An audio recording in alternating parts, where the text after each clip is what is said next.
అన్ని ఫ్లాప్స్ వచ్చినా పవన్ కళ్యాణ్ అంటే ఎందుకురా అంత అభిమానం అని చాలామంది అడుగుతుండే. నానున్నప్పుడు వచ్చిన ఒకే ఒక సమాధానం, కేవలం సినిమాలు మాత్రమే చూసి అభిమానిస్తే అవి ఫ్లాప్ అయితే అభిమానం పోతుంది, కానీ ఎక్కడో ఆయన సినిమాల వెనుక ఉన్న నిజాయితీకి నేను కనెక్ట్ అయినా అని.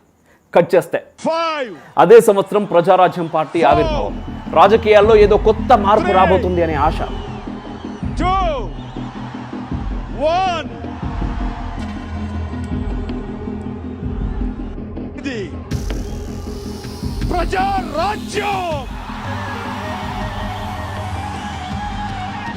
కానీ ఆ ఆశ మాత్రమే అని తెలియడానికి ఎక్కువ రోజులు పట్టలేదు.